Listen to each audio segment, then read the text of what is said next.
कि दुनिया गूंगी और बैरी नहीं है।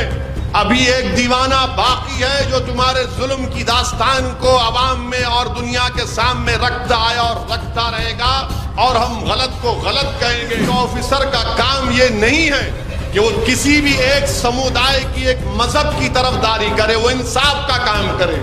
मुसलमान गलती करता, मुसलमान पर केस बुक करो, कोई गैर मुस्लिम करता उस पर केस बुक करो, मगर एक तरफदारी करना ये कौन सी लॉ एंड ऑर्डर की पॉलिसी है? देश की सच्चाई सच छुपने नहीं देंगे। 10 अक्टूबर के दिन उत्तर प्रदेश सुल्तानपुर ओसौली में एक वीडियो मैंने देखा जिसमें एक पुलिस का ऑफिसर है। उस पुलिस के ऑफिसर साहब, उनकी जबान इस तरह से है, माशाल्लाह लगता है कि वो एक स्कूल में पढ़े हैं जहां पर उनको मुसलमानों से नफरत और किताबों की जगह उनको गालियां सिखाई गई हैं। वो पुलिस ऑफिसर साहब क्या कहते हैं कि चुन चुन के मारूंगा, मिट्टी में मिला दूंगा और उनके घर बुलडोजर से गिरेंगे। जो भी निर्णय होगा यानी फैसला होगा आपके हित में होगा, यानी आपके हक में होगा। हम ये पूछना चाह रहे पुलिस ऑफिसर साहब से कि एक वाकया क्या है। वाकया ये है कि जुलूस जा रहा था 10 अक्टूबर की रात को, और मस्जिद के सामने हमेशा बाजा बजाया जाता है।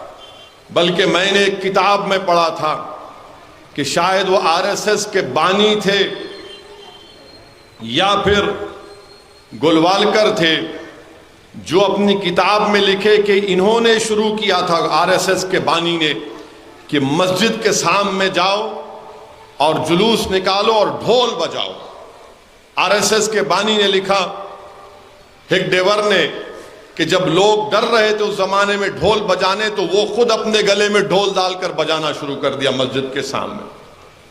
तो उस वक्त से आरएसएस की कोशिश रही और उस मस्जिद के सामने यही हुआ। और उसके बाद आप जानते हैं कि तुम ये मत बजाओ, तुम चीखे मत मारो, नारे मत मारो, फतरमबाजी हुई।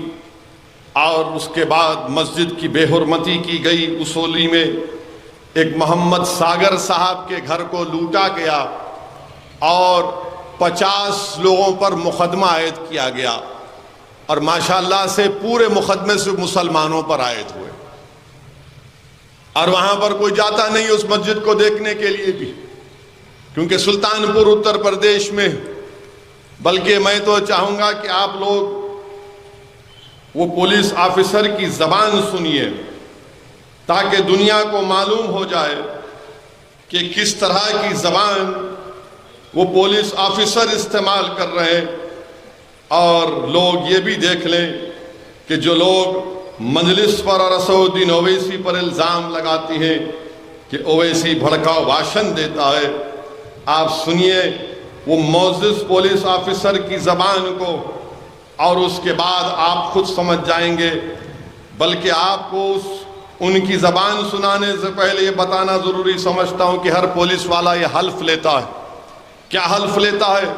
कि मैं हल्फ पुख्ता तौर पर हद लेता हूँ कि मैं भारत और क़ानून के ज़रिए क़ायम करदा भारत की आइन के साथ ईमान और सच्ची वफ़ादारी रखूँगा, कि मैं भारत की खुद मुख्तारी और सालमियत को बरकरार रखूँगा, और ये कि मैं अपने दफ्तर के फ़राइज़ और वफ़ादारी से अंजाम दूँगा, ईमानदारी और गैर जानिबदारी से काम करूँगा।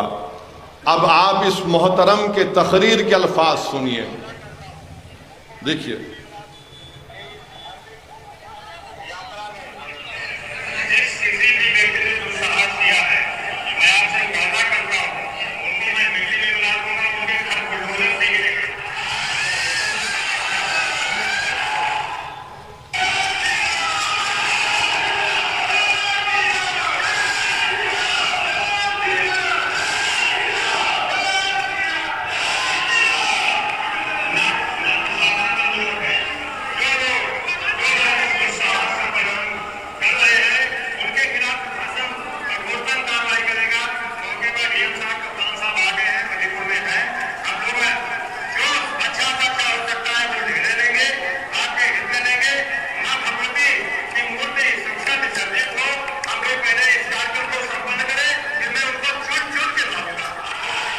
चुन चुन के मारूंगा।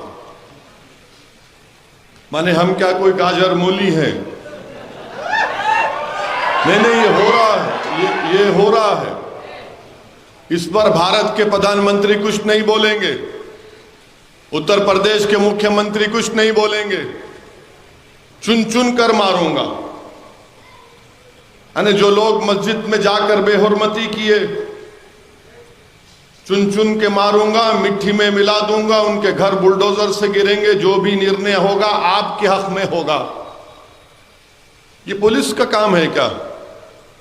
कि जो मस्जिद में घुसकर तबाह किए, जो मोहम्मद सागर साहब के घर को लूटे, उनको क्या करेंगे आप? जिन्होंने सागर साहब के घर को लूटा, जिन्होंने मस्जिद को, उसूली की मस्जिद को जलाया, उनको क्या फूल का हार पहनाएंगे? ये हमारे वतन अजीज में हो रहा है। और फिर 12 तारीख को गुरुग्राम में भूरा कला गांव में 2013 में एक मस्जिद बनाई गई। बारिश हुई तो छत बना रहे थे, दिन में 200 लोग आकर गड़बड़ किए। फिर रात में 4 लोग ईशा की नमाज पढ़ रहे तो अंदर घुस के उन 4 लोगों को मारा और पीटा। अब बताइए आप, ये दिल्ली से 40 मिनट के फासले पर ये बुरा कला गांव है। लोग मुझे बदनाम करते हैं कि वैसी अपनी तकारीर। मेरे भाई, मैं तो ये आप कर रहे हैं। आपकी हुकूमत है हरियाणा में, उत्तर प्रदेश में आपकी बीजेपी की सरकार है, और इस तरह से वहां पर बर्ताव किया जा रहा है। और फिर कहते हैं कि नहीं नहीं, सबका साथ, सबका विकास, सबका विश्वास, सबका, यानी कहां सबका साथ, कहां सबका विश्वास, कहां सबका विकास। एक पुलिस का ओहदेदार वर्दी में खड़े होकर कह रहा है कि चुन चुन के मारूंगा, मिट्टी में मिला दूंगा। जो मस्जिद गुरुग्राम में बनाई गई, उसमें घुसकर 200 लोग घुसकर मस्जिद की बेहुरमती करते हैं। मेरे अजीज दोस्तों और बुजुर्गों, ये वाकयात हमारे मुल्क में रोज रोनुमा हो रहे हैं, और मीडिया बहुत कम दिखाता है। और जब मीडिया दिखाता है तो कहता है कि नहीं नहीं, वो मुसलमान गड़बड़ किए थे, मुसलमान ऐसा किए थे। उसोली में सुल्तानपुर में अब तक कोई नहीं गया। मैं इसलिए कह रहा हूं इस जलसे में कि ताकि कम से कम सुल्तानपुर उसोली के उस रहने वालों को मालूम हो जाए कि दुनिया गूंगी और बहरी नहीं है। अभी एक दीवाना बाकी है जो तुम्हारे जुल्म की दास्तान को अवाम में और दुनिया के सामने रखता आया और रखता रहेगा, और हम गलत को गलत कहेंगे। पुलिस का ऑफिसर का काम यह नहीं है कि वो किसी भी एक समुदाय की, एक मजहब की तरफदारी करे, वो इंसाफ का काम करे। मुसलमान गलती करता, मुसलमान पर केस बुक करो। कोई गैर मुस्लिम करता, उस पर केस बुक करो। मगर एक तरफदारी करना, ये कौन सी लॉ एंड ऑर्डर की पॉलिसी है? क्या ये मुसलमानों में अदम तहफ्फुज नहीं पैदा करता है? क्या ये मुसलमानों में इस बात का पैगाम नहीं देता कि तुम्हारी जान की, तुम्हारी मस्जिद की कोई कीमत नहीं है? मेरे अजीज दोस्तों और बुजुर्गों, इसीलिए हमको और आपको अपनी सफों में और इत्तेहाद को मजबूत करना है।